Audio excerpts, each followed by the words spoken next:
उद्धार तो भगवान ने अहिल्या का भी कर दिया, उद्धार तो भगवान ने अहिल्या का भी कर दिया, उद्धार तो शबरी का भी कर दिया। तो उद्धार करने के लिए ब्याह करने की क्या जरूरत है? बताओ, भगवान ने फिर इतने ब्याह क्यों किए? भगवान ने इतने सारे विवाह इसलिए किए क्योंकि इतने सारे लोगों ने कृष्ण को पति के रूप में माना। जैसे मीराबाई ने भगवान को किस भाव से भजा? बोलो, पति के भाव से। मीरा कृष्ण को क्या मानती हैं? पति। तो जिसने भगवान को पति के भाव से भजा, जिसने भगवान को शत्रु के भाव से भजा, तो शत्रु बन के उद्धार किए। रावण इत्यादि ने शत्रु भाव से। तो किसी ने भगवान को भाई के भाव से भजा, तो द्रौपदी के भाई बनकर लाज बचाई। किसी ने शिष्य के भाव से भजा, तो अर्जुन के गुरु बनकर गीता सुना दी। किसी ने सखा के भाव से भजा, तो ब्रजवासियों के सखा बन गए। किसी ने पुत्र के भाव से भजा, तो यशोदा मां बन गई। तो किसी ने पति के भाव से भजा, तो पति के भाव से भजने वालों की संख्या उस समय 16,108 थी। इसलिए भगवान ने 16,108। भगवान को जो जिस भाव से जाकी रही भावना, जैसी प्रभु मूरत देखी तिन तैसी, भगवान को जो जिस भाव से देखे। त्वमेव माता च पिता त्वमेव। कोई माता के रूप में देख रहा है, कोई पिता के रूप में देख रहा है, कोई गुरु के रूप में देख रहा है, कोई बंधु के रूप में देख रहा है, कोई सखा के रूप में देख रहा है, कोई त्वमेव सर्वम मम देव, आप मेरे सब कुछ हैं। सर्वम मतलब सब कुछ। अब ये बताओ कि भगवान तो सब कुछ हैं।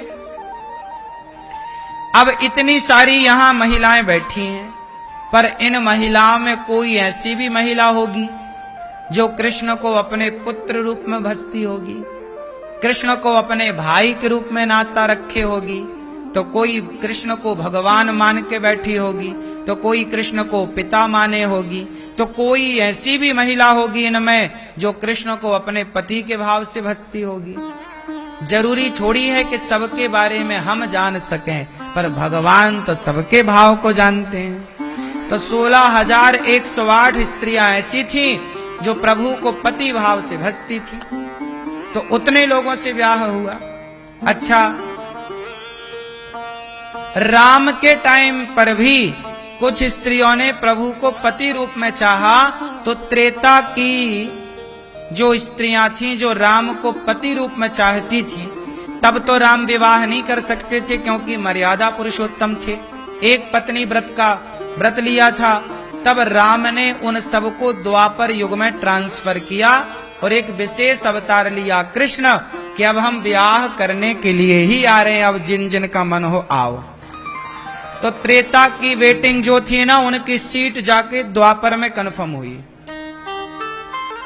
और अब जितनी कलयुग में स्त्रियां हैं, आप में से किसी का मन है कृष्ण हमारे पति बनेंगे, तो आपको फिर अगला द्वापर आएगा, क्योंकि 4 है ना। ये कलयुग के बाद क्या आएगा?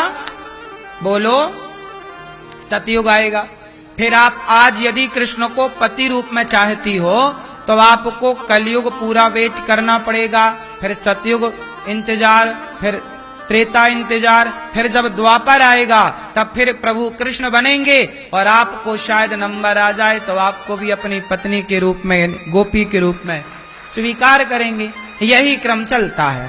तीनों युगों की जो वेटिंग होती है ना, वो जाके द्वापर में कंफर्म सीट हो जाती है।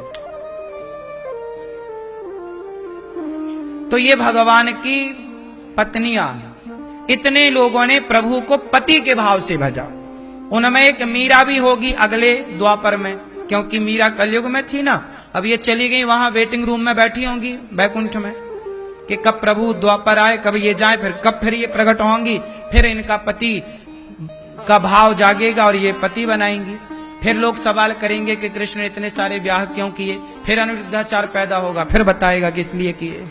हाँ, यही चलता रहेगा। यही चलता रहेगा। हर युग में मीरा बदल जाती है, आप में से ही कोई मीरा बन जाती है। और फिर भगवान इतने सारे ब्याह करते हैं तो फिर सवाल करते हैं लोग, तो फिर हमें आना पड़ता है बताने किस लिए ब्याह किया इतने सारे।